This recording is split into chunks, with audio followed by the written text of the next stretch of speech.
What happened to Jimmy Kimmel, and what does it mean? It began in September 2025, when Charlie Kirk, a conservative activist and the founder of Turning Point USA, was shot and killed on stage at Utah Valley University. The suspect, a young man named Tyler Robinson, was arrested the next day. But within hours, the murder was more than a crime. It was a political earthquake. Charlie Kirk's assassination didn't just shock the country, it unleashed a storm of political reaction. Figures on the right were insisting the killing proved the menace of the left. Donald Trump, in one of his first public responses, declared that America needed to beat the hell out of radical left lunatics, a seeming call to political combat in the aftermath of bloodshed. Other allies pushed the idea that Democrats and progressive rhetoric had paved the way for the violence, followed by a stream of proposals to crack down on disfavored political speech. The tragedy itself quickly became secondary to the struggle over its meaning.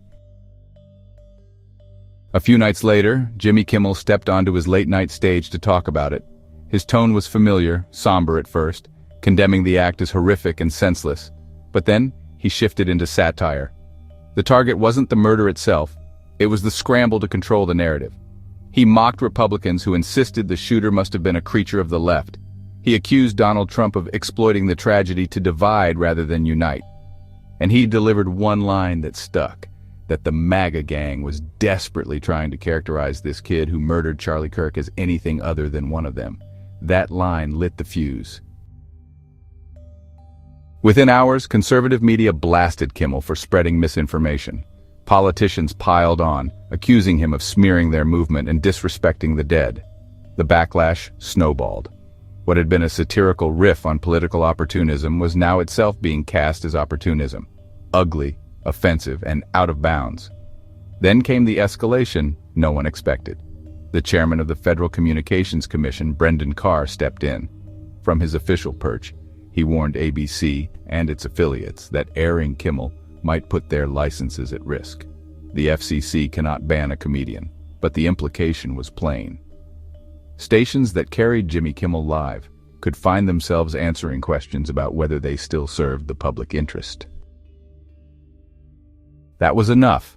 Nexstar, the company that owns dozens of ABC affiliates, announced it would drop Kimmel's show for the foreseeable future. And soon after, ABC itself spoke. The program wasn't canceled, they said. Kimmel hadn't been fired, but the show would be suspended indefinitely.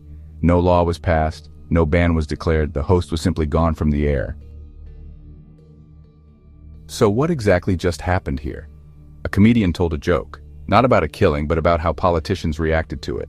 The backlash was immediate, the pressure enormous, and then the institutions around him moved. Affiliates pulled the show, regulators issued warnings, the network suspended him, not canceled, not jailed, just quietly removed. That sequence is what I'll call the Kimmel pattern. It works like this. A moment of political violence transforms public discourse into something sacred.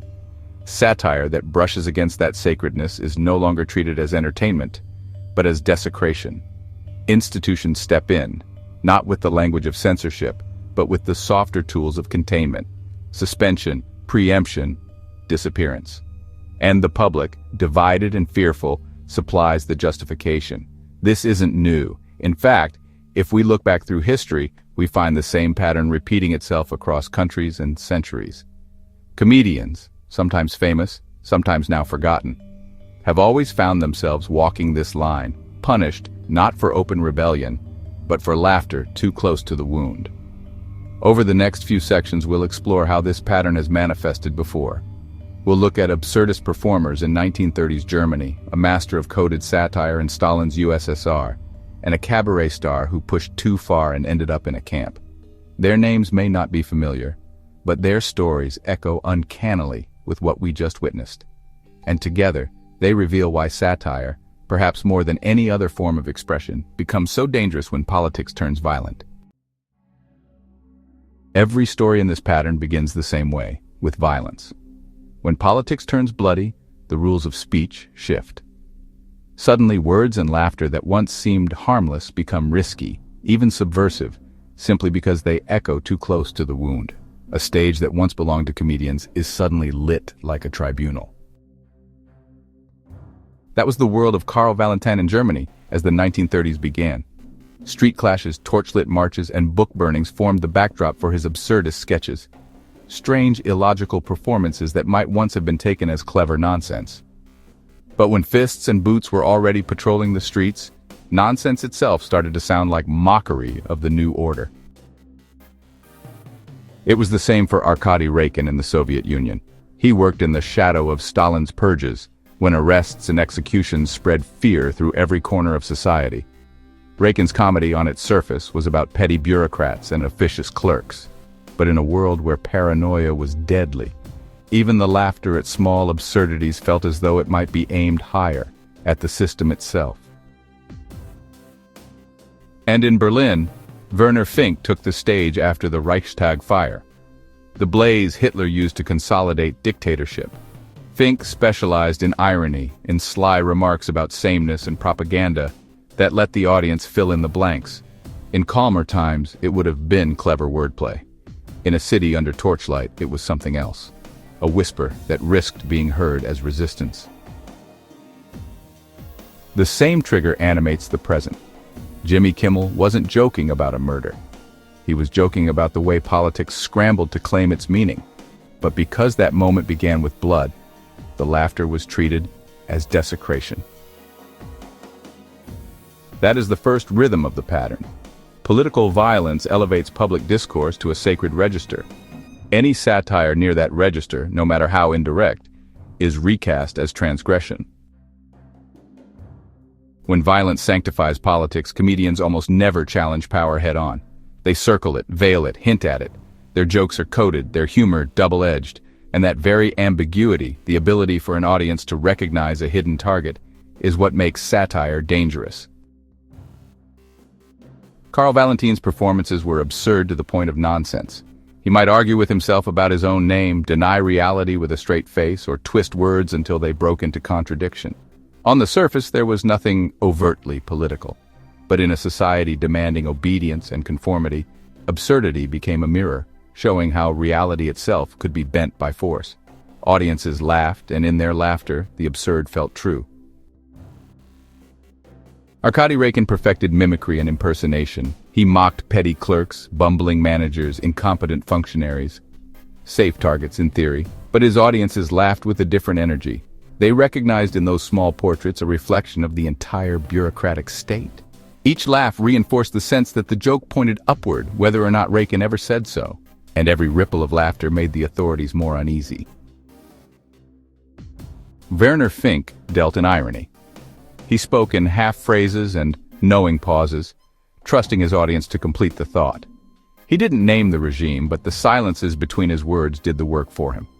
The irony lived in the gap between what he said and what the audience understood, a gap the authorities could not control.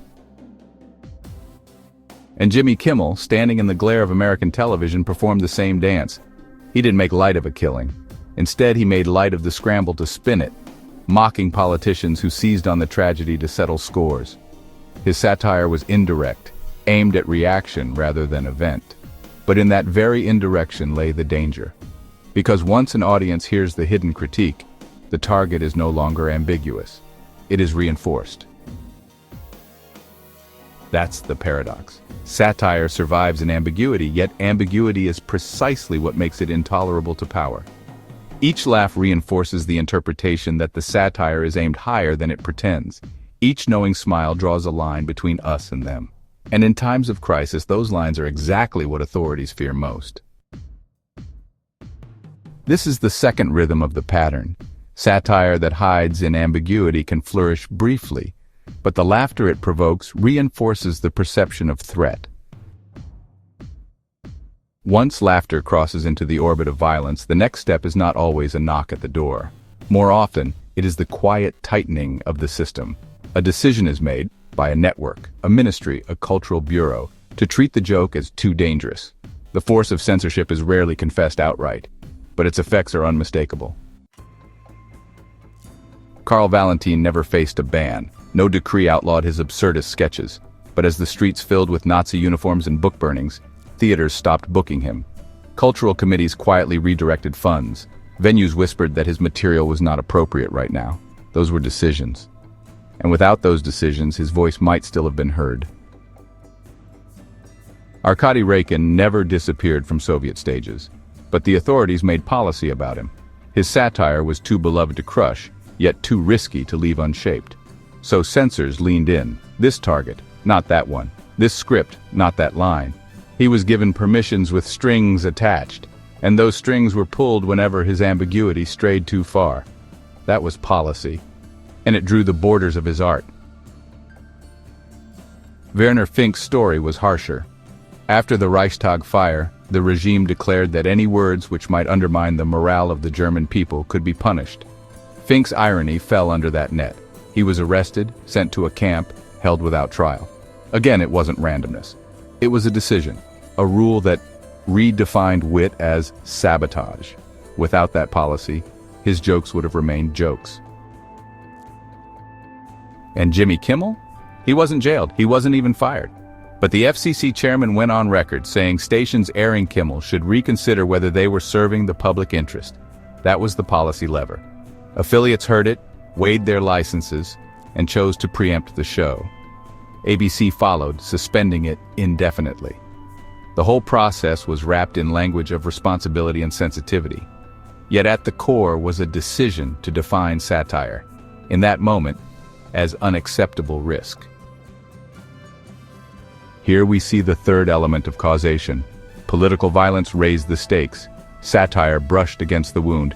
But without institutions choosing a policy of censorship, soft or hard, the silencing would not happen. This is the third rhythm of the pattern. Institutions convert sensitivity into policy. They may not call it censorship, but their choices create the conditions in which satire disappears. The story so far has moved in a straight line: violence, satire, institutional decision. But when it comes to silencing, the line bends. The outcomes are not uniform. They twist, break, or collapse according to the tools at hand. What looks like randomness is in fact a non-linear system. Different levers pulled in different ways, producing the same result: less space for satire. Karl Valentin's silencing came through attrition. There were no arrests, no trials, no bans. Instead, it was just a series of small decisions. Theaters choosing not to book him, cultural committees withholding support, audiences turning cautious. Each step seemed minor, maybe even reversible, but together they formed a cascade, shutting down his ability to perform. His silence wasn't forced in a single blow. It emerged as the sum of many local absences. Arkady Raykin's method of silencing was constraint. He remained on stage beloved, but his art was channeled into narrower and narrower lanes. He learned to lace his satire with disguises, trimming away material that might draw suspicion. His silence came not from losing his stage, but from carrying it under surveillance, the weight of censors bending every joke toward safety. What looked like freedom was really a suffocating equation: speak, but only here; laugh, but only at this. Werner Fink endured the bluntest version imprisonment. Pulled directly from the cabaret stage, sent to a concentration camp, his body removed as a way of erasing his words.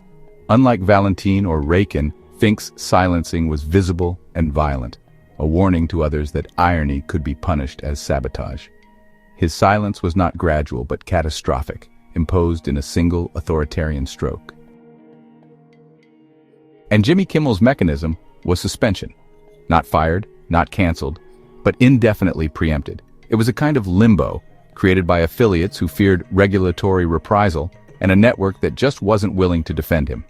His silence emerged, really, through corporate caution, framed as responsibility, but functionally, it was basically indistinguishable from erasure. These methods are non-linear in their variety: attrition, constraint, imprisonment, suspension. They seem like different paths, but they all lead to the same end: the shrinking of the stage. The system doesn't care which mechanism it uses. The outcome is reinforced, no matter what. This is the fourth rhythm of the pattern. Silencing isn't linear but convergent. Many mechanisms, but just one effect: satire disappears. Satire is never a one-way act. A joke becomes dangerous not when it leaves a comedian's mouth, but when it finds its echo in an audience. Laughter is the amplifier. It transforms a private thought into a shared recognition, and in times of violence, that recognition really starts to look like conspiracy. Which is exactly why the system, once it's tightened against the performer, must also move against the crowd. The audience has to be thinned, divided, or, in some cases, erased. Karl Valentin learned this first. He had once filled Munich halls with absurd wordplay and twisted logic. But as the 1930s darkened, audiences began to melt away. It wasn't that his sketches stopped being funny, it was that laughing at them carried a new social risk. To sit in a hall where Valentin mocked conformity was to signal nonconformity. To laugh at his absurdities was, really, to laugh at the new order by proxy. Audiences chose survival, and the empty seats silenced him more effectively than any ban. Arkady Rakin's case was more complicated. In Moscow, the crowds just kept coming. His mimicry of bumbling clerks and pompous managers was honestly too delightful to miss. But every roar of laughter carried its own danger. The more the people laughed, the more officials feared that they were laughing at the system itself. Audiences were never excluded in full, but they were shadowed. Secret police sat in the back rows. Reports were written about the reactions of the crowd. The laughter that sustained Rakin also made his position more precarious. Werner Fink lost his audience all at once. One night he was in his cabaret, spinning irony into whispers and pauses. The next he was taken to Esterwegen, a concentration camp. His audience was not persuaded to leave him. It was stripped away in a single stroke. For Fink, exclusion was total. Not a slow attrition, not a careful surveillance, but a forced rupture between performer and public. And Jimmy Kimmel? His exclusion came not through empty halls or secret policemen, but through the corporate switchboard. Audiences were eager to laugh, some in solidarity, some in outrage, but their response no longer mattered. Affiliates in the network made the decision for them, pulling the show and declaring the stage closed. The audience was cut out of the equation, denied the chance to choose for themselves whether to laugh or turn away. This is the fifth rhythm of the pattern. Satire cannot survive without its audience, and so the system learns to sever that bond.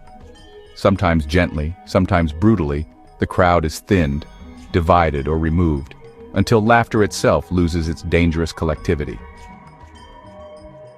Once the audience is excluded, the stage itself narrows. What survives isn't comedy as such, but a bottleneck of what may be said, and by whom. The field of ideas begins to contract, and with every contraction, something more is lost. The rules are seldom written down in full, but everyone understands them. The permissible range of voices contracts until only sanctioned tones fit through. What disappears isn't only the comedian's voice, but the very possibility of voices that don't harmonize with power. Karl Valentin's Germany makes this plain. He wasn't replaced by another absurdist. Instead, he was replaced by a chorus of officially sanctioned performers, their humor scrubbed of ambiguity. The bottleneck was not just fewer jokes, it was fewer viewpoints. Culture was reorganized so that only nationalist uplift and propaganda could pass. The multiplicity of voices that had made Weimar vibrant collapsed into unison. Arkady Rakin's Soviet Union demonstrates the same effect in a subtler form. On paper, satire survived, but it survived as mimicry inside a cage. The bottleneck reduced comedy to a handful of permissible targets: clerks, petty managers, the safe incompetents. What disappeared was the broader spectrum of critique, the ability for satire to point outward in unpredictable directions. 1,000 potential interpretations were narrowed to one lane: mock what the state allows or say nothing at all. Werner Fink's experience shows the bottleneck's brutal edge. After the Reichstag fire, his irony was impossible to stage, not because irony ceased to exist, but because the bottleneck closed completely. What emerged from the other side of culture was not reduced satire, it was uniform propaganda. Diversity of thought collapsed into the single register of the regime. And Jimmy Kimmel? His removal marks the beginning of constriction. His suspension tells other voices what is off limits, what may be punished.